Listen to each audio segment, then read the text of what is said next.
Hello बच्चों, कैसे हैं आप लोग। क्लास 12th अकाउंटेंसी के इस वीडियो लेक्चर में आप सभी का स्वागत है। आज के वीडियो लेक्चर में मैं आप लोगों के साथ issue of debentures for consideration other than cash का पूरा कॉन्सेप्ट डिटेल में डिस्कस करूंगा और साथ ही साथ आपके लोगों के साथ किताब के कुछ इंपॉर्टेंट क्वेश्चंस भी सॉल्व करूंगा जो एग्जाम्स में आ सकते हैं। इससे पहले मैं अपनी वीडियो को शुरू करूं, मेरी आप लोगों से रिक्वेस्ट है, अगर आपको ये वीडियो हेल्पफुल लगती है तो प्लीज़ इसको लाइक और शेयर ज़रूर कीजिएगा और चैनल को सब्सक्राइब करना मत भूलिएगा। आप लोगों के रिस्पॉन्सेस जब अच्छे आते हैं तो मुझे और मोटिवेशन मिलती है और भी ज़्यादा अच्छा कंटेंट आप लोगों के लिए लाने के लिए। चलिए, अब बिना ज़्यादा किसी देरी के मैं अपनी चर्चा को शुरू करता हूँ।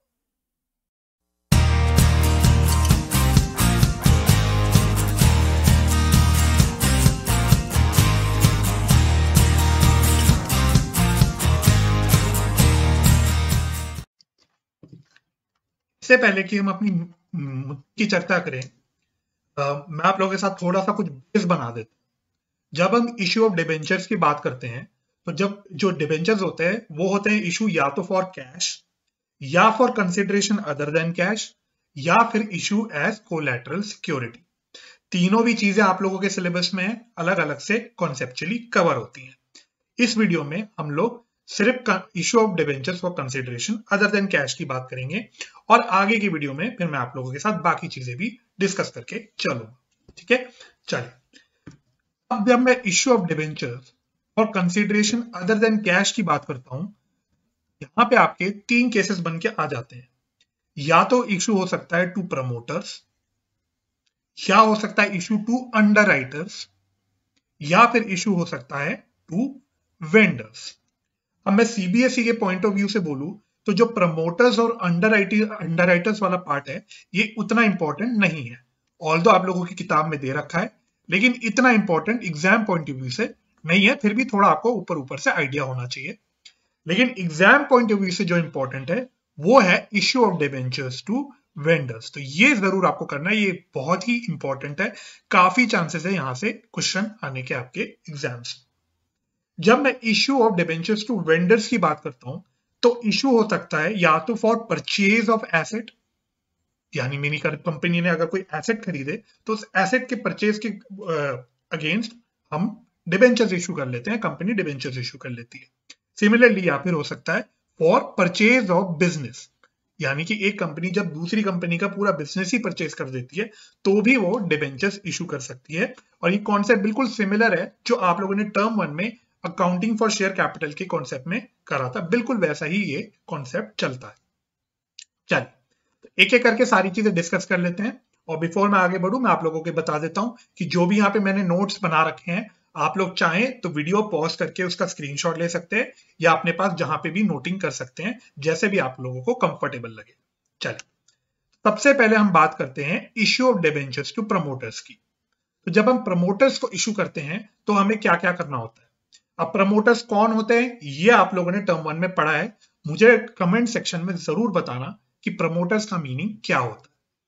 तो जब हम प्रमोटर्स को डिबेंचर्स इशू करते हैं तो पहली एंट्री हमें जो पास करनी होती है वो होती है इनकॉर्पोरेशन एक्सपेंस या फिर preliminary expense account debit to promoters account. Again preliminary expenses क्या होते हैं ये भी आप लोगों ने टर्म 1 में पढ़ा था, ये भी मुझे आप लोग जरूर बताना कमेंट सेक्शन पे।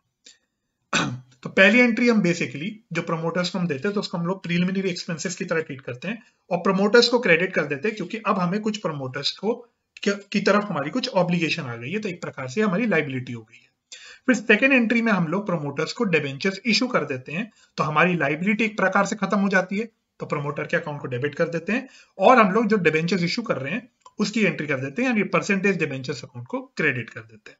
सिंपल, बहुत सिंपल है, कुछ खास नहीं है। Similarly issue of debentures to underwriters की मैं बात करूं तो क्या होता है। तो पहली बात, इश्यू ऑफ डिबेंचर्स क्यों करते हैं हम अंडरराइटर्स को, उनका कमीशन देने के लिए। अब सवाल उठा अंडरराइटर्स कौन होते हैं, तो सिंपल है, अंडरराइटर्स आप लोगों को पता भी होगा। जब भी कोई कंपनी सिक्योरिटीज इशू करती है तो जो सिक्योरिटीज पब्लिक सब्सक्राइब नहीं करती उसको अंडरराइटर्स सब्सक्राइब कर देते हैं, खरीद लेते हैं और इस सर्विस के बदले वो बेसिकली एक कमीशन चार्ज करते हैं कंपनी से। तो उस कमीशन के अगेंस्ट कंपनी क्या करती है, कि वो डिबेंचर्स या फिर शेयर्स इशू कर सकती है, कोई भी और सिक्योरिटीज इशू कर सकती है। तो यहाँ पे तो हम लोग डिबेंचर्स की बात कर रहे हैं, ठीक है। तो पहली एंट्री क्या हो गई, अगेन अंडरराइटिंग कमीशन, क्योंकि कमीशन खर्चा है कंपनी के लिए, तो अंडरराइटिंग कमीशन अकाउंट को डेबिट कर देंगे। और अंडरराइटर्स की तरफ एक लायबिलिटी हमारी बन गई, तो अंडरराइटर्स के अकाउंट को हम लोग क्रेडिट कर देंगे। और सिमिलरली सेकेंड एंट्री में हम लोग डिबेंचर्स इशू कर देंगे, तो एंट्री हो जाएगी अंडरराइटर्स अकाउंट डेबिट टू जो भी percentage debentures account. Percentage debentures तो आपको हमेशा क्वेश्चन में दिया होता है, तो अकॉर्डिंगली आपको लेके चलना होता है। तो बेसिकली क्या है, लायबिलिटी हमारी खत्म हो गई और डिबेंचर्स इशू हो गए। तो बस ये दो अंडरराइटर्स और प्रमोटर्स के केस में इस प्रकार से आपको एंट्री करनी होती है, तो ये आपको पता होता है। अभी थोड़ी देर में आपके साथ एक किताब का क्वेश्चन भी कर लूंगा, तो और भी चीजें क्लियर हो जाएगी। अब बिफोर मैं आगे बढ़ूं, एक छोटा सा पॉइंट और आप लोगों के साथ मुझे डिस्कस करना है। जब हम इनकॉर्पोरेशन एक्सपेंस या प्रिलिमिनरी एक्सपेंस या फिर अंडरराइटिंग कमीशन की बात करते हैं, तो ये सारे कहीं ना कहीं एक प्रकार से शेयर इशू करने के या सिक्योरिटीज इशू करने के कुछ खर्चे हो जाते हैं, या कंपनी बनाने के खर्चे होते हैं। अब ये खर्चे हमें इन खर्चों का क्या करना होता है, ये आप लोगों को पता होना चाहिए। तो चाहे इनकॉर्पोरेशन एक्सपेंस हो, चाहे प्रिलिमिनरी एक्सपेंस हो, चाहे अंडरराइटिंग कमीशन हो, ये राइट ऑफ किए जाते हैं in the year it is incurred. जिस साल ये खर्च किए जा रहे हैं या जिस साल इनकरेंस हो रही है खर्चे की, उस साल उसको राइट ऑफ किया जाता है। अब राइट ऑफ कैसे किया जाता है, तो ये आप लोगों को पता होना चाहिए और ये आपको ध्यान रखना है। अगर कंपनी के पास सिक्योरिटीज प्रीमियम रिजर्व है, तो सबसे पहले सिक्योरिटीज प्रीमियम रिजर्व यूज करके राइट ऑफ किए जाते हैं, ठीक है। और ये आप लिंक कर सकते हो, आप लोगों ने पढ़ा था एक सेक्शन 52 जिसमें हम लोग सिक्योरिटीज प्रीमियम रिजर्व की एप्लीकेशन या यूजेस की बात करते थे, तो वहां पे भी आप लोग देख लेना। वहां पे भी हमने यही पढ़ते थे कि इनकॉर्पोरेशन खर्चे, प्रिलिमिनरी के खर्चे या फिर शेयर इशू करने के खर्चे, इन खर्चों के लिए यूज किए जा सकते हैं सिक्योरिटीज प्रीमियम रिजर्व को।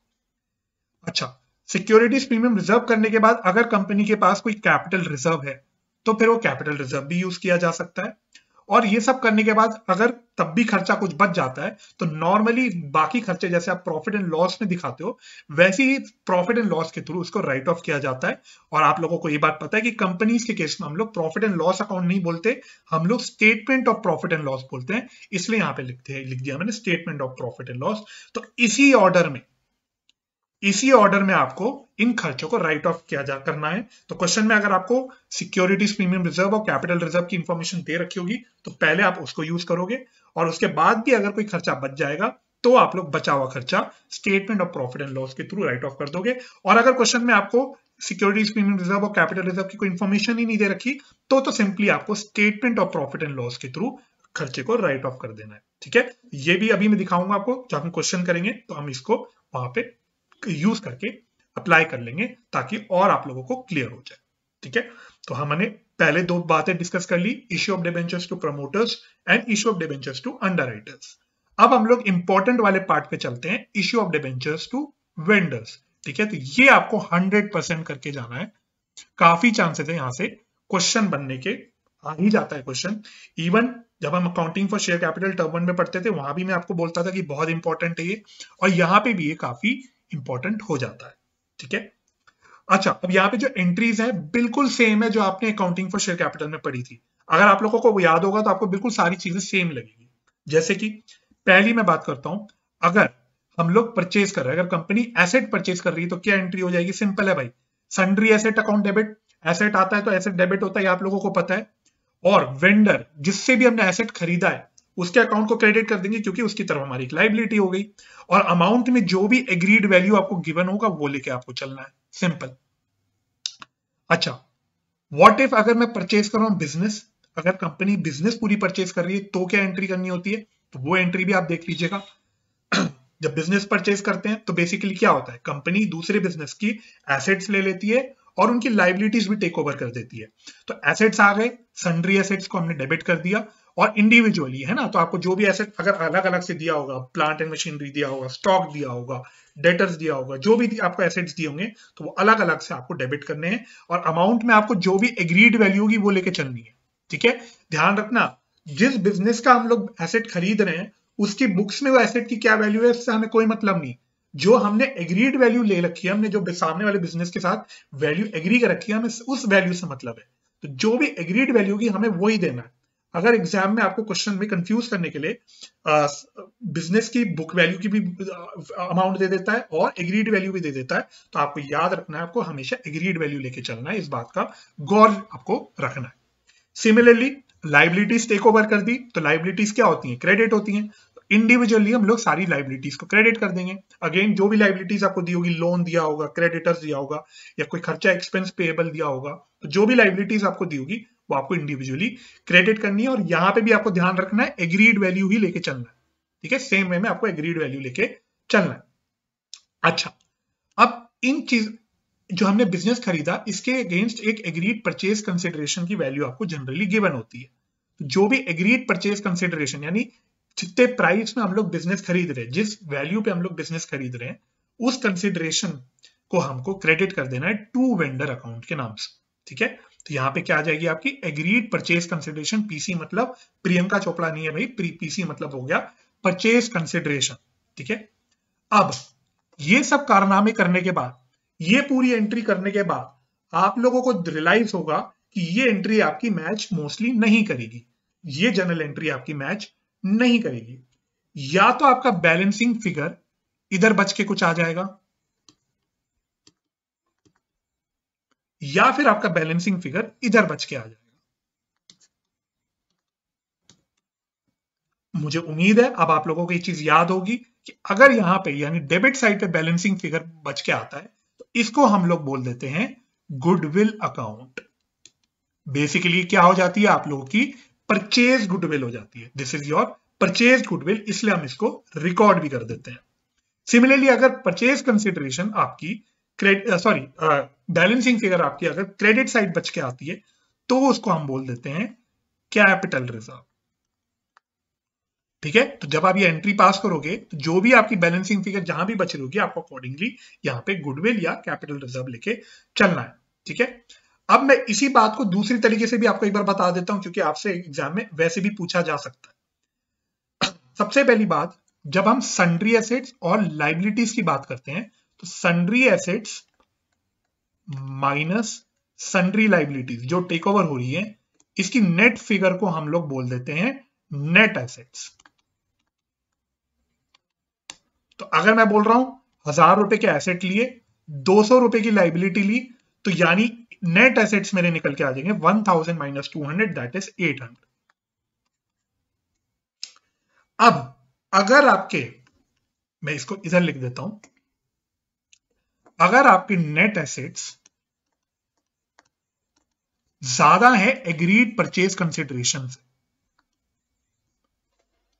अगर आपके नेट एसेट ज्यादा है एग्रीड परचेज कंसिडरेशन से, तो ये एक प्रकार से क्या हो जाता है कंपनी के लिए या जो बिजनेस खरीद रहा है उसके लिए एक फायदा हो जाता है, क्योंकि हम नेट एसेट्स जो ले रहे हैं वो तो ज्यादा है लेकिन प्राइस हम कम पे कर रहे हैं, तो ये कहीं ना कहीं फायदा हो जाता है, एक कैपिटल नेचर का फायदा होता है, कैपिटल नेचर का प्रॉफिट होता है, इसलिए इसको हम डाल देते हैं कैपिटल रिजर्व में। वही यही चीज हम जो मैंने आपको एंट्री में दिखाई, ये यही चीज यहां पे आ जाती है, ये बेसिकली आपका कैपिटल नेचर का प्रॉफिट हो जाता है। सिमिलरली अगर मैं बोलता हूं कि नेट एसेट्स जो है वो एग्रीड परचेज कंसिडरेशन से कम है, इन अदर वर्ड्स मैं प्राइस ज्यादा पे कर रहा हूं बिजनेस खरीदने के लिए, लेकिन मुझे नेट एसेट्स कम मिल रहे हैं, तो क्या हुआ, ये एक मेरे लिए काइंड ऑफ नुकसान कह सकते हो, बट ये नुकसान नहीं है। इसको दूसरी तरीके से ये सोचना चाहिए आपको कि मैं कम नेट एसेट्स की वैल्यू खरीद रहा हूं ज्यादा पैसे देके, तो जो मैं ज्यादा पैसे दे रहा हूं वो क्यों दे रहा हूं, वो मैं कंपनी की या सामने वाले बिजनेस की गुडविल के लिए कहीं ना कहीं दे रहा हूं, इसलिए हम लोग इसको परचेज गुडविल बोल के गुडविल अकाउंट में डेबिट कर देते हैं। ये आपको याद रखना है, if net assets is more than agreed purchase consideration, that means क्या हो गया, डिफरेंस हो गया आपका कैपिटल रिजर्व। अगेन अगर नेट एसेट्स आपके एग्रीड परचेज कंसिडरेशन से कम है तो गुडविल आ जाता है, और दोनों का डिफरेंस आपका बेसिकली गुडविल की वैल्यू निकल के आ जाती है, ठीक है। तो इसी बात को जर्नल एंट्री से भी आपका निकाल सकते हो और इस लॉजिक से भी आप निकाल सकते हो, दोनों भी एक ही बात है, ठीक है। चल, तो ये हो गई आपकी फर्स्ट एंट्री। पहली एंट्री में हमने या तो एसेट खरीदा या बिजनेस खरीदा। अब सेकेंड एंट्री आपकी अगेन सेम ही आती है, इश्यू ऑफ डिवेंचर, है ना। सेकेंड एंट्री जैसे हमने ऊपर भी बोला, प्रमोटर्स को जब इशू करा या अंडरराइटर्स को इशू करा, सेकंड एंट्री में हम डिबेंचर्स इशू करते थे, तो यहाँ भी हम लोग वही करेंगे, हम लोग डिबेंचर्स इशू करेंगे। तो उसकी एंट्री कैसे कैसे बन के आ जाएगी, वेंडर अकाउंट हमने एक लाइबिलिटी रिकॉर्ड कर दी थी, अब उसको खत्म कर देंगे, डेबिट कर देंगे एग्रीड परचेज कंसिडरेशन वैल्यू पे। अब आप लोगों को पता है डिबेंचर्स की बात करते हैं तो वो डिस्काउंट पे भी इशू हो सकते हैं, प्रीमियम पे भी इशू हो सकते हैं या पार पे भी इशू हो सकते हैं। जब हम शेयर की बात करते थे तो वहां पे हम डिस्काउंट बोलते थे कि डिस्काउंट पे इशू शेयर्स जनरली नहीं हो सकते, तो वहां पे हम लोग डिस्काउंट की बात नहीं करते थे। लेकिन जब आप डिबेंचर्स वाला चैप्टर पढ़ोगे तो आपको डिस्काउंट का भी ट्रीटमेंट आना चाहिए। तो यहाँ पे भी वही बात है, हो सकता है डिबेंचर्स जो इशू हो वो डिस्काउंट पे हो या प्रीमियम पे हो या पार पे हो। तो अगर डिस्काउंट पे डिबेंचर्स इशू हो रहे हैं तो आपको discount on issue of debentures account को डेबिट करना है। अच्छा, क्रेडिट कैसे करना है, अब ये सारी परचेज कंसिडरेशन को हम कैसे कैसे सेट करेंगे। अगर क्वेश्चन बोलता है कि हम भाई कुछ कैश या चेक के थ्रू पे कर रहे हैं तो वो पे कर देंगे, टू बैंक दिखा देंगे। अगर कोई बिल हम लोग एग्री कर रहे हैं, बिल इशू कर रहे हैं, कोई बिल की बात हो रही है तो बिल्स रिसीव, ये बीआर नहीं होगा, बिल्स पेएबल होगा, सॉरी मैं इसको ठीक कर देता हूं, ये बिल्स पेएबल होगा, है ना। तो कोई अगर हम बिल एक्सेप्ट कर रहे हैं तो वो आ जाएगा हमारा यहाँ पे बिल्स पेएबल, एक लाइबिलिटी क्रेडिट हो जाएगी। और जो डिबेंचर्स हम इशू कर रहे हैं उसकी फेस वैल्यू आ जाएगी 2% डिबेंचर्स, ठीक है। तो जब भी हम परसेंटेज डिबेंचर अकाउंट में जो अमाउंट क्रेडिट करते हैं वो हमेशा फेस वैल्यू होती है। इवन ऊपर की एंट्रीज में भी आपको याद रखना है कि परसेंटेज डिबेंचर्स के अंदर हमेशा फेस वैल्यू आता है। जैसे शेयर कैपिटल के चैप्टर में हम लोग जो शेयर कैपिटल क्रेडिट करते थे वो फेस वैल्यू पे क्रेडिट करते थे। सिमिलरली जो हम डिबेंचर अकाउंट को क्रेडिट करेंगे वो फेस वैल्यू पे करेंगे। अच्छा, अगर डिबेंचर्स प्रीमियम पे इशू होंगे तो आप लोगों को अच्छे से पता है, तो फिर हम साथ में सिक्योरिटीज प्रीमियम रिजर्व को भी क्रेडिट कर देंगे अगर ये प्रीमियम पे इशू हो रहा है। इस प्रकार से आपकी सेकेंड एंट्री बन जाएगी और इस पे भी मैं आपको अभी 2-3 क्वेश्चन करा दूंगा, बहुत इजीली समझ आ जाएगा। अच्छा, इसमें आपको जब आप ये एंट्री करते हैं तो आपको एक कैलकुलेशन आनी चाहिए कि नंबर ऑफ डिबेंचर्स कितने इशू होने हैं। भाई हमने ये तो बोल दिया हम डिबेंचर्स इशू कर रहे हैं, लेकिन कितने नंबर ऑफ डिबेंचर्स इशू करने हैं इसकी आपको कैलकुलेशन आनी चाहिए। तो इसका मैंने फॉर्मूला आपको लिख रखा है, आप लोगों में दोबारा बोल दूं, जो भी अगर आपको कुछ नोटिंग करनी हो या स्क्रीनशॉट लेना हो वीडियो पॉज करके आराम से स्क्रीनशॉट ले सकते हैं। तो फॉर्मूला मैंने देखो क्या लिखा है, जो भी परचेज कंसिडरेशन हम लोग डिस्चार्ज कर रहे हैं बाय इश्यू ऑफ डिबेंचर उसको न्यूमरेटर में लेना है और डिवाइड कर देना है इश्यू प्राइस ऑफ डिबेंचर से। अब इसको मैं समझा देता हूं कुछ एग्जांपल्स की हेल्प से। तो 3 एग्जांपल्स मैंने आप लोगों के लिए निकाल के रखे हुए हैं, तो एक एक करके तीनों एग्जांपल्स आपके साथ मैं फटाफट से डिस्कस कर लेता हूं। तो देखिए पहले एग्जांपल की मैं अगर बात करूं तो मैंने बोला आपको एग्रीड परचेज कंसिडरेशन है 10 लाख रुपए, 10% डिबेंचर्स इशू हो रहे हैं जिसकी फेस वैल्यू 100 रुपए है और ये इशू हो रहे हैं at par. Issue at par का मतलब क्या हुआ कि issue price is equal to face value. तो इसमें मेरे को निकालना है नंबर ऑफ डिबेंचर्स कितने इशू करने हैं। तो ये कैसे निकालूंगा मैं बोलूंगा number of debentures is equal to, numerator में हम लेते हैं जो भी एग्रीड परचेज कंसिडरेशन डिस्चार्ज करना है बाय इशू ऑफ डिबेंचर्स, तो यहाँ पे पूरा 10 लाख आ जाएगा और डिवाइड करने मैंने बोला इशू प्राइस से, तो इशू प्राइस यहाँ पे कितना है 100 रुपए है क्योंकि इशू हो रहा है पार। तो ये नंबर ऑफ डिबेंचर्स कितने निकल के आ जाएंगे, ये आ जाएंगे 10,000। सिमिलरली सेकंड एग्जांपल देखो, सेकंड एग्जांपल में एग्रीड परचेज कंसिडरेशन मैंने बोला 22 लाख रुपीस, 10% डिबेंचर्स इशू हो रहे हैं, फेस वैल्यू अगेन 100 रुपीस है, बट आपके ये 10% प्रीमियम पे इशू हो रहे हैं। इसमें भी आपको निकालना है कि नंबर ऑफ डिबेंचर्स कितने इशू होंगे, तो फटाफट से निकाल लो इसको भी, नंबर ऑफ डिबेंचर्स। तो कितने रुपए, कितना एग्रीड पीसी है through to be discharge through issue of debentures, वो है 22 लाख। अब यहाँ पे इशू प्राइस कितना है, क्योंकि यहाँ पे प्रीमियम पे इशू हो रहा है तो 100 रुपीज का फेस वैल्यू है प्लस 10% का प्रीमियम है, तो प्रीमियम का जो परसेंटेज है वो फेस वैल्यू पे निकलता है, ये आप लोगों को मुझे उम्मीद है पता होगा। तो 100 रुपीज का 10% आ जाएगा 10 रुपए, तो बाय मेरा इशू प्राइस निकल के आ जाएगा अल्टीमेटली 110 रुपए, 22 लाख डिवाइडेड बाय 110, तो ये कितने निकल के आ जाएंगे, ये आ जाएंगे आपके 20,000। ठीक है, तो नंबर ऑफ डिबेंचर्स यहाँ पे निकल के आ जाएंगे 20,000। सिमिलरली थर्ड एग्जांपल देखना, यहां पे मैंने बोला एग्रीड परचेज कंसिडरेशन है 18 लाख रुपीस, 10% डिबेंचर्स इशू हो रहे हैं, फेस वैल्यू 100 रुपीस बोली और इशू हो रहा है 10% डिस्काउंट। यहाँ पे डिस्काउंट का केस हो गया, अगेन आपको वही निकालना है नंबर ऑफ डिबेंचर्स कितने इशू होंगे। तो ये कैसे निकल जाएगा, number of debentures is equal to 18 lakh यानी agreed purchase consideration divided by 100। अब डिस्काउंट भी किस पे निकालोगे आप? फेस वैल्यू पे निकालोगे, ठीक है। तो 10% का डिस्काउंट 100 रुपीज का आ जाएगा 10 रुपए, तो यानी अल्टीमेटली मेरी इश्यू प्राइस कितनी निकल के आ जाएगी? 90 रुपीज। तो ये आ जाएगा 18 लाख डिवाइडेड बाय 90, तो ये भी निकल के आ जाएगा आपको। इसको सॉल्व करोगे तो 20,000 निकल के आ जाएगा। इस प्रकार से आपको नंबर ऑफ डिबेंचर्स की कैलकुलेशन करके चलनी होती है। चलिए, तो मैं आशा करता हूं कॉन्सेप्चुअली सारी चीजें आपको समझ आ गई होगी। अगर आपको कुछ नोटिंग वगैरह करनी होगी तो आप लोगों ने नोटिंग भी कर ली होगी।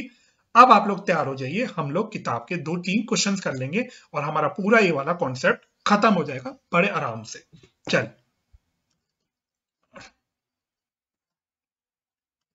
सबसे पहले हम करेंगे क्वेश्चन नंबर 24।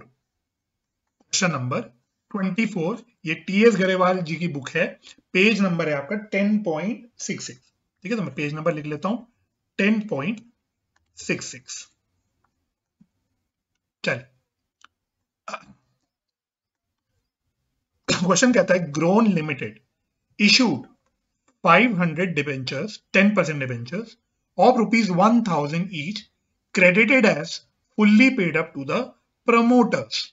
सबसे पहले क्वेश्चन में क्या बोला आपको कि हमने कुछ डिबेंचर्स इशू करे, किसको? प्रमोटर्स को इशू करे for their services to incorporate the company. तो प्रमोटर्स, वैसे मैंने आप लोगों से कमेंट में पूछा है, फिर भी प्रमोटर्स क्या करते हैं? बेसिकली सारा काम करते हैं कंपनी बनाने का, सारी मेहनत करते हैं। तो उस मेहनत के बदले कंपनी क्या करती है? डिबेंचर्स उनको इशू कर देती है। इसलिए हम लोग इसको प्रिलिमिनरी एक्सपेंसेस के अंदर ही ऐड कर देते हैं, ठीक है। तो सबसे पहले हमने क्या किया? हमने 500 डिबेंचर्स इशू करे, 1,000 रुपए के, 1,000 रुपए फेस वैल्यू हो गई, टू प्रमोटर्स। इसके अलावा और क्या कहता है? It also issued 110% debentures of ₹1,000 each credited as fully paid up to the underwriters. किसको इशू करा हमने? अंडरराइटर्स को, टुवर्ड्स देयर कमीशन।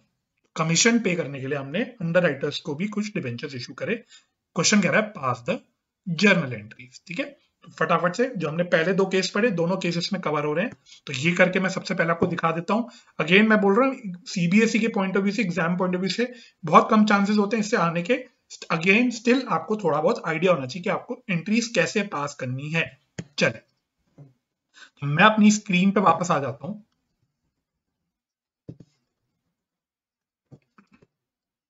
अपनी स्क्रीन पे वापस आ जाता हूं। हम लोग करते हैं क्वेश्चन नंबर 24। चलिए, तो सबसे पहले क्या एंट्री आपको पास करनी होगी? सबसे पहले हम लोग प्रमोटर्स को इशू कर रहे हैं, तो एंट्री क्या हो जाएगी?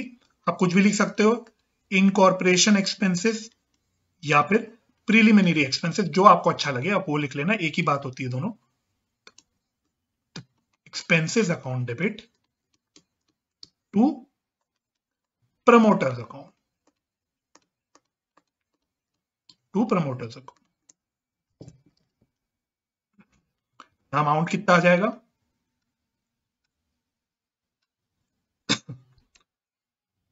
देख लो यहां से, हमने कितने 500 डिबेंचर इशू करे, फुल्ली पेड अप 1,000 रुपए के, तो ये कितना अमाउंट आ जाएगा यहाँ पे?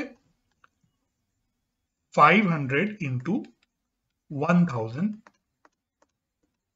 ये आ जाएगा आपका अमाउंट 5 लाख।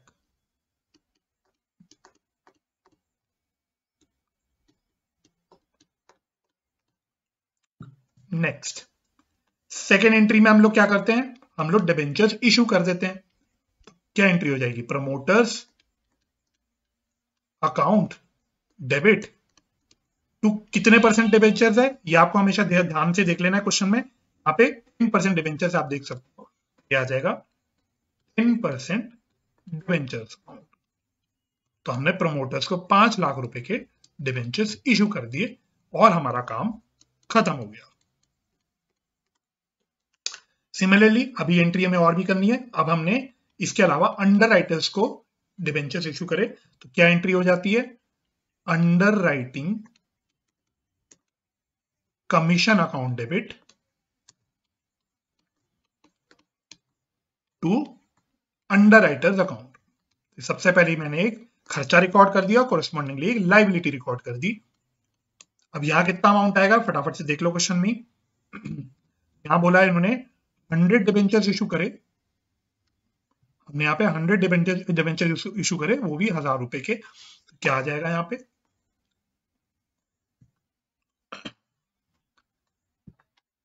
100 इंटू 1000,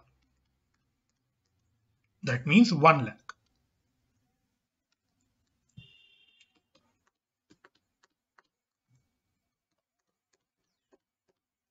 चल नेक्स्ट एंट्री, फोर्थ एंट्री। अब सिमिलरली आपको अंडर राइटर्स को डिबेंचर इशू करने हैं, तो इशू करने की क्या एंट्री हो जाएगी, underwriters account debit to 10% debentures.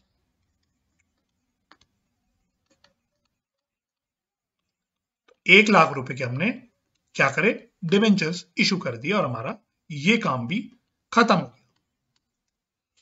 तो कॉन्सेप्चुअल एंट्री आपकी खत्म हो गई, लेकिन मैंने आपको ऊपर एक एंट्री और बताई थी, मैंने बोला था खर्चे को राइट ऑफ जरूर कर देना। तो यहाँ पे हम लोग उस खर्चे को अब राइट ऑफ कर देंगे।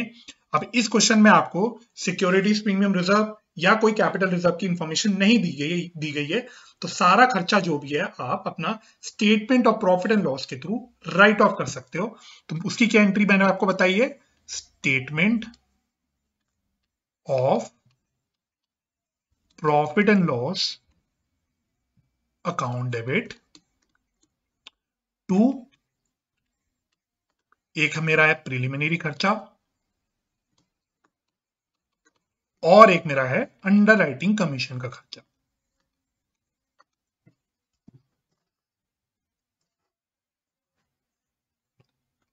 अंडर राइटिंग कमीशन, ये था मेरा 5 लाख और ये था मेरा 1 लाख। 5 लाख ही था ना, हाँ 5 लाख ही था। तो टोटल कितना खर्चा मैंने दिखा दिया पीएनएल में, 6 लाख रुपए का खर्चा मैंने पूरा राइट ऑफ करके खत्म कर दिया।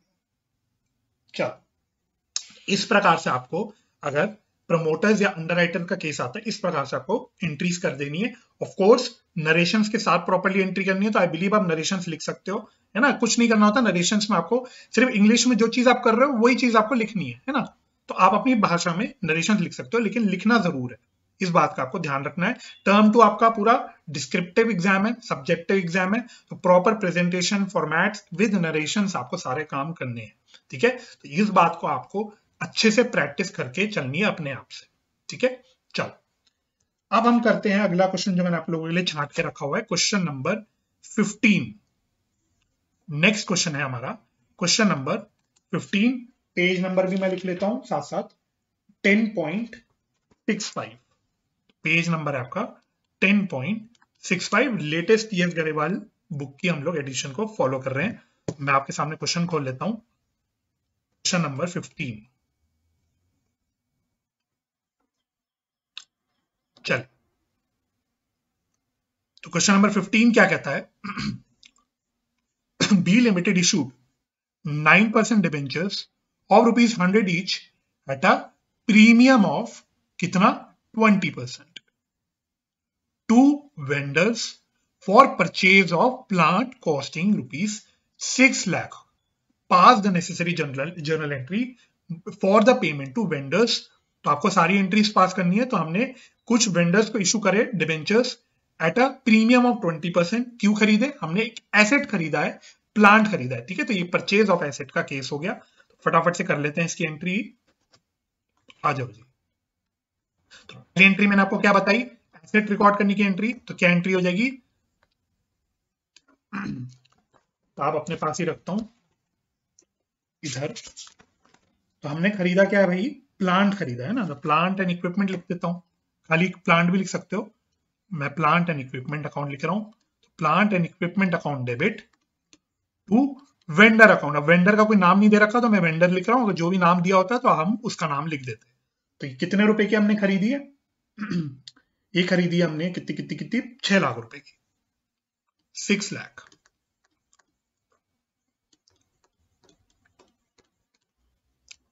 अब सेकेंड एंट्री क्या होती है, वेंडर को डिबेंचर्स इशू करने की एंट्री। तो क्या एंट्री हो जाएगी, vendor account debit 6 lakh to debentures, कितने परसेंट डिबेंचर्स बता रखे हैं आपको, 9% debenture, to 9% debentures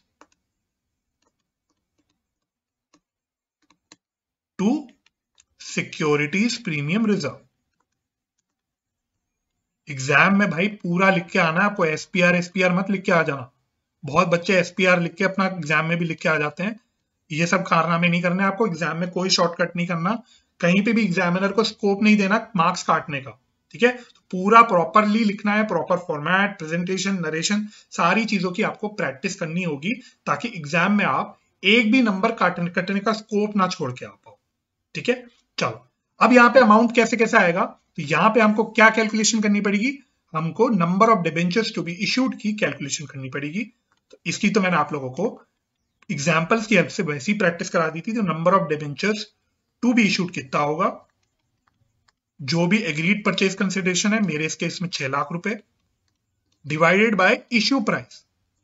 issue price कितना बता रखा है आपको, तो 100 रुपए के डिबेंचर्स हैं और 20% प्रीमियम पे इशू हो रहा है, तो 100 + 20 that means 6 lakh divided bye 120। नीचे जा भाई, चलो 6 लाख डिवाइडेड बाय 120, तो कितने नंबर ऑफ डिबेंचर्स आ रहे हैं, तो ये कट गया, तो ये बच रहा है आई थिंक 5000, ठीक है। तो नंबर ऑफ डिबेंचर्स इशूड कितने आ रहे हैं, 5000। अब यहाँ पे कैसे कैसे आ जाएगा, 9% डिबेंचर्स के अंदर हमेशा फेस वैल्यू, ठीक है, डिबेंचर अकाउंट जो क्रेडिट होता है हमेशा फेस वैल्यू पे होता है, तो 5000 इंटू 100, ये होगी मेरी फेस वैल्यू, तो ये आ गया 5 लाख। और सिक्योरिटीज प्रीमियम रिजर्व कितना आ जाएगा, 5000 डिबेंचर्स है और 20 रुपीज का प्रीमियम है, तो ये कितना आ जाएगा, ये आ जाएगा 1 लाख, ठीक है। तो कैलकुलेशन सारी सही करोगे, जर्नल एंट्री ऑटोमेटिकली आपकी मैच कर जाएगी। तो इस प्रकार से आपको एंट्री करनी चाहिए। एंड आपके लेटेस्ट एग्जाम पैटर्न की अगर मैं बात करूं, तो अगर ये क्वेश्चन आएगा तो पूरे 2 नंबर का क्वेश्चन मैं मान सकता हूं ये आ जाएगा। तो proper solution with presentation and format, सारी चीजें, प्रॉपर वर्किंग नोट, आपको कोई भी नहीं रोक सकता ये 2 नंबर कमाने से, ठीक है। कंडीशन ये है, प्रॉपर प्रेजेंटेशन और साफ साफ काम आपको करके आना है और सही सही कॉन्सेप्ट की एप्लीकेशन दिखानी है। चल, तो मैं आशा करता हूं जो 2 क्वेश्चन हमने करे ये क्लियर हो गए होंगे। अब हम लोग थोड़े से और क्वेश्चंस कर लेते हैं। तो देख लेता हूं मैंने कौन सा क्वेश्चन आपके लिए निकाल के रखा है। तो क्वेश्चन नंबर अगला है मेरा, question number 20। Question number 20, page number मेरे ख्याल से सेम ही है, 10.65। क्वेश्चन नंबर 20, आइए क्वेश्चन मैं आप लोगों को दिखा देता हूं, आप लोग अपनी किताब से भी देख सकते हैं। क्वेश्चन नंबर 20, क्वेश्चन क्या है, ये कहता है Rama limited took over following assets and liabilities of Krishna limited on 1 अप्रैल 2019। तो क्या केस बन गया, ये बिजनेस टेक ओवर या बिजनेस परचेज करने का केस बन गया। तो रामा लिमिटेड ने कुछ एसेट्स एंड लायबिलिटीज खरीद ली कृष्णा लिमिटेड की, बेसिकली बिजनेस खरीद लिया। क्या क्या एसेट्स खरीदे हैं, लैंड एंड बिल्डिंग खरीदा, फर्नीचर खरीदा, स्टॉक खरीदा, और लायबिलिटी कौन सी टेक ओवर करी, क्रेडिटर्स 7 लाख, ठीक है। तो ये कहीं ना कहीं आप कह सकते हो आपको ये एग्रीड वैल्यू दे रखा है। नीचे कहता था purchase consideration of rupees 60 lakh, ठीक है। तो देखो परचेज कंसिडरेशन आपको निकाल के दे दी 60 लाख रुपए की, was paid by issuing 12% debentures of rupees 100 each at a premium of 20%, ठीक है। तो यहां हमने भी 100 रुपए के डिबेंचर्स इशू करे 20% प्रीमियम पे, pass necessity journal entries for the above in the books of Rama limited. और आप देख सकते हो ये सीबीएसई के एग्जाम में आया हुआ सवाल है। चलो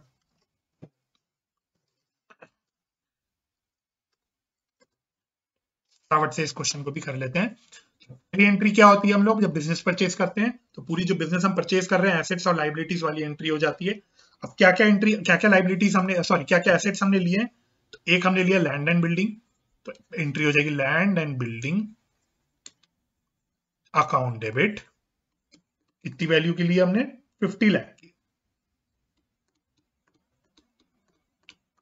और क्या लिया हमने, फर्नीचर लिया है, फर्नीचर अकाउंट डेबिट, ये कितने का लिया है? 10 लाख का। फिर हमने लिया स्टॉक, ये भी एक एसेट है, स्टॉक अकाउंट डेबिट, स्टॉक कितने का लिया है? 5 लाख। ठीक है, अब एक लाइन छोड़ देना, आपको नहीं पता बैलेंसिंग फिगर अभी किधर आएगी, इधर आ सकती है, एक लाइन छोड़ देना to be on safe side. टू सबसे पहले लिख देते हैं वेंडर अकाउंट। अब यहाँ पे वेंडर कौन है? कृष्णा लिमिटेड, क्योंकि हमने कृष्णा लिमिटेड के बिजनेस को लिया है, तो टू कृष्णा लिमिटेड अकाउंट। सबसे पहले मैंने लिख दिया एग्रीड परचेज कंसिडरेशन 60 लाख।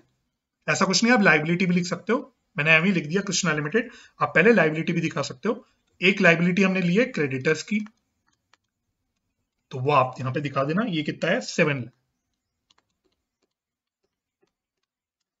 बस अब ये एंट्री करने के बाद आप देख लो कि भाई मेरा बैलेंसिंग फिगर कहां बच रहा है। तो क्रेडिट का टोटल देखोगे तो 60 और 7 67 लाख है, और अगर आप डेबिट साइड का टोटल देखोगे तो टोटल आ रहा है 65 लाख। तो मेरा कहीं ना कहीं 2 लाख रुपए यहां बच के आ रहा है डेबिट साइड पे।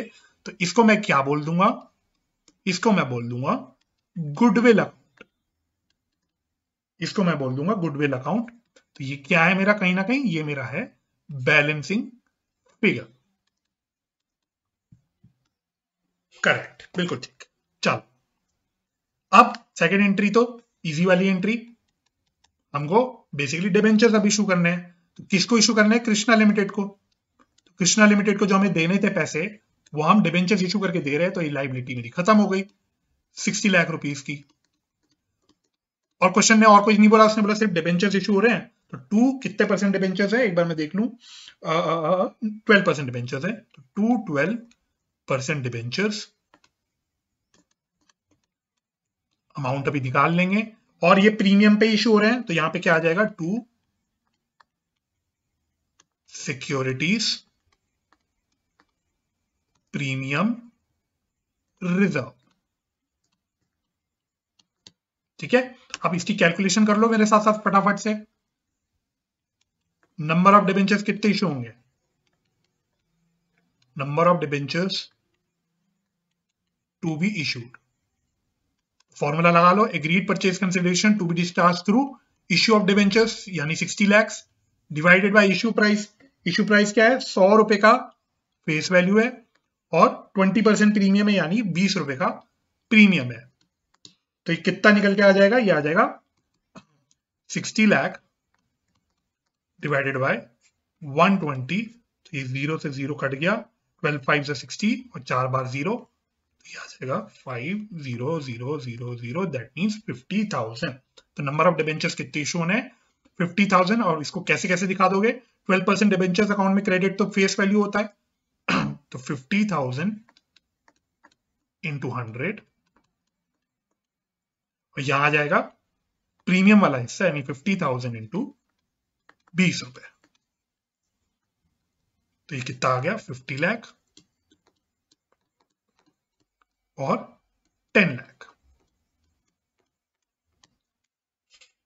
बस इस प्रकार से अगेन 2 नंबर का मैं एक्सपेक्ट कर सकते हैं क्वेश्चन आएगा, सही सही कर देना, सारी calculation, presentation, format, narration, and 2 number कहीं नहीं गए आपके, फ्री के 2 नंबर है, कुछ काम है ही नहीं, मेहनत नहीं है, थोड़ी प्रैक्टिस का ही खेल है। जिसने अच्छी प्रैक्टिस कर रखी होगी फटाफट से क्वेश्चन खत्म करके 2 नंबर कमा लेगा। ठीक है, चलिए अब करते हैं एक और क्वेश्चन। मैं देख लूं मैंने कौन सा क्वेश्चन और आपके लिए छांट के रखा हुआ है। क्वेश्चन नंबर है आपका अगला, I think question number 25, right, question number 25। Last question कर रहा हूं, और आपका पूरा ये कॉन्सेप्ट मैंने डिटेल में सारा खत्म करा दिया, प्रैक्टिस भी करा दी। क्वेश्चन नंबर 25 है, पेज नंबर मैं लिख देता हूं 10.66। 10.66। चल मैं आपके सामने क्वेश्चन खोल लेता हूं, आप लोग भी अपने पास खोल लो। Question number 25। चल तो क्वेश्चन नंबर 25 कहता है, ओहो क्वेश्चन 25 कहता है, bright limited over the assets of rupees 6,60,000 and liabilities of rupees 80,000 of Star Limited। ठीक है, तो अगेन क्या हो गया? ये परचेज ऑफ बिजनेस का केस हो गया। For an agreed purchase consideration of rupees 6 lakhs payable 10% in cash and the balance by the issue of 12% debentures of ₹100 each. तो हम कैसे कैसे जो बिजनेस परचेज कर रहे हैं उसकी एग्रीड परचेज कंसिडरेशन कैसे कैसे हम लोग सेटल कर रहे हैं। हमने बोला 10% तो कैश में दे देंगे और बचा हुआ 90% हम कैसे करेंगे, by issue of 12% debentures of ₹100 each, face value आपको ₹100 की दे दी। Give necessary journal entries in the books of bright limited, तो ब्राइट लिमिटेड की बुक्स में एंट्री करनी है और 3 केसेस उसने बोल दिए, तीनों केसेस आपके हो गए, इसलिए मैं क्वेश्चन करा भी रहा हूं। पहला केस कहता है अगर डिबेंचर्स हम पार पे इशू कर रहे हैं, अगर सेकंड केस में कहता है डिबेंचर्स हम लोग 20% प्रीमियम पे इशू कर रहे हैं, और केस 3 में वो बोलता है डिबेंचर्स अगर हम लोग 10% डिस्काउंट पे इशू कर रहे हैं। तो तीनों की अलग अलग से हम लोग एंट्री कर लेते हैं। ध्यान रखना जो पहली वाली एंट्री होती है वो तो सेम ही होती है ना, पहली वाली एंट्री तो हमारी सेम ही रहेगी तीनों केस में, सेकेंड एंट्री हमें अलग अलग करके दिखानी पड़ेगी। फटाफट से मैं कर लेता हूं। एग्जाम में इस प्रकार से तीनों केस तो आपसे नहीं पूछेगा, लेकिन आपकी कॉन्सेप्चुअल प्रैक्टिस एंड रिवीजन के लिए क्वेश्चन आप कर सकते हो, डेफिनेटली करना चाहिए, बल्कि इसको मैं बोलूंगा आप इंपॉर्टेंट मार्क कर दो, ठीक है, इसमें इंपॉर्टेंट मार्क कर दो, अच्छा क्वेश्चन है प्रैक्टिस करने के लिए। चलो फटाफट से मेरे साथ साथ कर लो। पहली एंट्री तो सेम हो जाएगी, पहली एंट्री तो सेम हो जाएगी, तो क्या एंट्री होगी, तो भाई उसने तो अलग अलग से कोई एसेट बोला नहीं, तो हम बोल देते सन्ड्री एसेट्स अकाउंट डेबिट, कितना है ये 6 लाख रुपए, 6 लाख का 6 लाख के एसेट्स हमने खरीदे। एक लाइन की जगह छोड़ देना, लाइबिलिटीज भी टेक ओवर करी, टू सन्ड्री लाइबिलिटीज अकाउंट, कितने रुपए की लाइबिलिटीज टेक ओवर करी हमने 80,000 की, अच्छा 6,60,000 है, सॉरी ये है 6,60,000, मैं इसको करेक्ट कर देता हूं। चलो टू वेंडर अकाउंट, वेंडर कौन है भाई यहाँ पे, स्टार लिमिटेड है ना, यस स्टार लिमिटेड है वेंडर, टू स्टार लिमिटेड, इसमें आ जाएगा आपका एग्रीड परचेज कंसिडरेशन जो कि आपको दिया हुआ है 6 लाख रुपए का, 6 लाख रुपीस। तो बस अब देख लो, अगर आप क्रेडिट पे देखोगे तो टोटल आ रहा है 6,80,000 एंड डेबिट टोटल आ रहा है 6,80,000 और डेबिट टोटल आ रहा है 6,60,000, यानी डेबिट साइड पे मेरा बैलेंसिंग फिगर कहीं ना कहीं बच रहा है 20,000 रुपीज का, तो ये मेरा क्या हो जाएगा, ये हो जाएगा गुडविल, ठीक है। तो अनफॉर्चुनेटली दोनों ही क्वेश्चन में गुडविल ही आ गया, कैपिटल रिजर्व वाला आ नहीं पाया, बट कोई बात नहीं, अगर क्रेडिट साइड बैलेंस बचेगा तो उसका कैपिटल रिजर्व डाल देना, कोई ऐसी बड़ी बात तो है नहीं। चलो फर्स्ट एंट्री तो मेरी इस प्रकार से हो जाएगी, एक ही सेम एंट्री आएगी तीनों केसेस में। अब सेकेंड एंट्री में मुझे अलग अलग से केस 1 केस 2 केस 3 करना होगा। सबसे पहले हम करते हैं केस नंबर 1, जब इशू है एट पार, ये मेरा हो जाएगा केस 1। तो एंट्री क्या हो जाएगी, star limited account debit 6 lakh. अब ध्यान रखना 10% हम लोग कैश में पे कर रहे हैं, 10% हम लोग कैश में पे कर रहे हैं, लिख लेता हूं ब्रैकेट में, ये हो गया आपका 10%, ठीक है। तो 6 लाख का 10% हम लोग कैश में पे कर रहे हैं, दैट इज 60,000 रुपीज हम लोग कैश में कर रहे हैं, और बचे हुए 5,40,000 के लिए हम लोग डिबेंचर्स इशू कर रहे हैं। कितने परसेंट डिबेंचर्स है भाई, 12% डिबेंचर्स है, टू 12% डिबेंचर्स, और ना प्रीमियम है ना डिस्काउंट है, तो पार है, तो ना सिक्योरिटीज प्रीमियम रिजर्व आएगा ना डिस्काउंट आएगा, तो इसमें हम लोग डायरेक्टली, इसमें तो आप शॉर्टकट मार के 5,40,000 भी लिख सकते हो, या फिर आप लोग कैलकुलेशन करके नंबर ऑफ डिबेंचर्स भी निकाल सकते हो, तो वो भी मैं निकाल के दिखा देता हूं। नंबर ऑफ डिबेंचर्स कितने आ जाएंगे इसमें, purchase consideration, agreed purchase consideration settled by issue of debentures कितना है मेरा 5,40,000, और इशू प्राइस कितना है 100, तो नंबर ऑफ डिबेंचर्स कितने आ जाएंगे, वैसे जरूरत नहीं है आपको ये निकालने की, आप डायरेक्ट कर सकते हो, मैं आपकी क्लैरिटी के लिए निकाल के दिखा रहा हूं बस। तो ये 5,400 आ जाएंगे, तो यहाँ पे आ जाएगा 5,400 इंटू 100, ठीक है। इस प्रकार से आपका पहला केस हो जाएगा, case number 1 when issue is at par. Case number 2 क्या है, issue at 20% premium. Case 2, issue at 20% premium.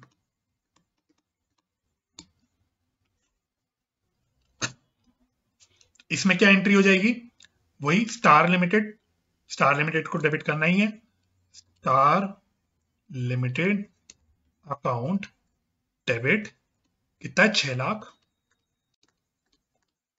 अच्छा 10% वही कैश में पे कर रहे हैं, टू कैश 60,000। बचे हुए के लिए डिबेंचर्स इशू कर रहे हैं, कितना था, 12% डिबेंचर्स था ना, हाँ, तो 12%। और साथ साथ सिक्योरिटीज प्रीमियम रिजर्व, मैं एसपीआर शॉर्ट में लिख रहा हूं, आपको पूरा लिखना है, टू सिक्योरिटीज प्रीमियम रिजर्व। और फटाफट से क्विकली निकाल लो कितने नंबर ऑफ डिबेंचर्स इशू होने हैं, number of debentures settled by issue of debentures कितना है, 5,40,000 है ना, 6 लाख में से 60,000 तो कैश में हो रहा है, 40 इशू कर रहे हैं। और इशू प्राइस कितनी है, 100 रुपीज की फेस वैल्यू है, 20% प्रीमियम है, तो ये आ जाएगा 540 डिवाइडेड बाय 120, तो ये कितना आ रहा है भाई, 540 डिवाइडेड बाय 120, तो ये आ रहा है 4500। ठीक है, तो बस यहां पे डाल दो इसको, तो यहां पे आ जाएगा 4500 इंटू फेस वैल्यू 100 रुपए, 4500 इंटू प्रीमियम, प्रीमियम कितना है, 20 रुपए, तो ये आ गया 4.5 लाख, आपका 90,000। और कैलकुलेशन अगर सही करी होगी तो आप देख लेना, आपकी जर्नल एंट्री ऑटोमेटिकली मैच हो रही होगी, दोनों डेबिट क्रेडिट। इस प्रकार से हमारा केस 2 की एंट्री बन के आ जाएगी। चलो अब करते हैं केस नंबर 3, लास्ट केस, और फिर हम लोग अपने डिस्कशन को क्लोज कर देंगे। Case 3, issue at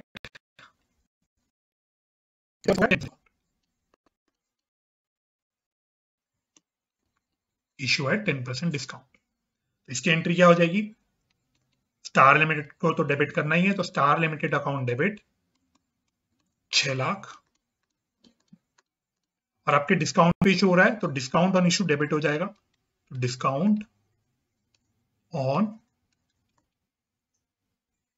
issue of debenture account, इसमें अमाउंट निकाल लेंगे अभी थोड़ी देर में, टू कैश,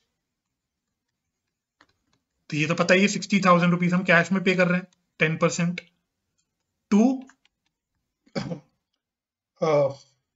12% डिबेंचर्स, इसका भी अभी अमाउंट निकाल लेते हैं, तो ये आपकी एंट्री बन के आ जाएगी। और नीचे नंबर ऑफ डिबेंचर्स की कैलकुलेशन क्विकली कर लेते हैं, तो फॉर्मूला तो वही है अपना, number of debentures, amount to be settled by issue of debentures कितना है मेरा, 5,40,000। अब इशू प्राइस कितना है, 100 रुपीज की तो का तो फेस वैल्यू है, और 10% का डिस्काउंट है, यानी 10 रुपए का डिस्काउंट है, तो ये आ गया 5,40,000 डिवाइड बाय 90, तो ये 0 कट गया, 9 6 54, और ये 3 0, तो 6,000 नंबर ऑफ डिबेंचर्स आपके आ गए। तो अमाउंट कैसे कैसे आ जाएगा, 6,000 डिबेंचर्स है, 10 रुपए का ये आ गया डिस्काउंट ऑन इशू में, और 12% डिबेंचर्स में तो फेस वैल्यू क्रेडिट होता है, 6,000 डिबेंचर्स और 100 रुपीज का डिस्काउंट, तो ये कितना आ रहा है, 60,000, और ये आ रहा है 6 लाख।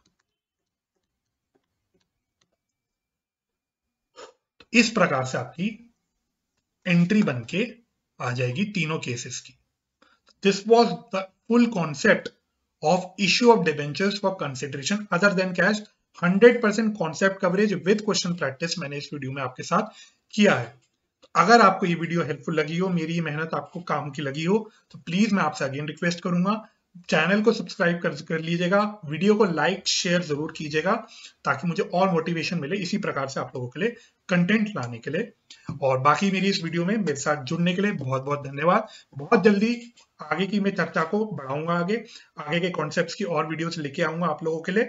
तब तक के लिए अपना ख्याल रखें। परिवार का ख्याल रखें, हंसी खुशी रहें, एक दूसरे की हेल्प करते रहें और पॉजिटिव माइंडसेट से पढ़ाई करते रहें। मैं बहुत जल्दी आपसे मिलूंगा अगली वीडियो में। Bye bye and take care.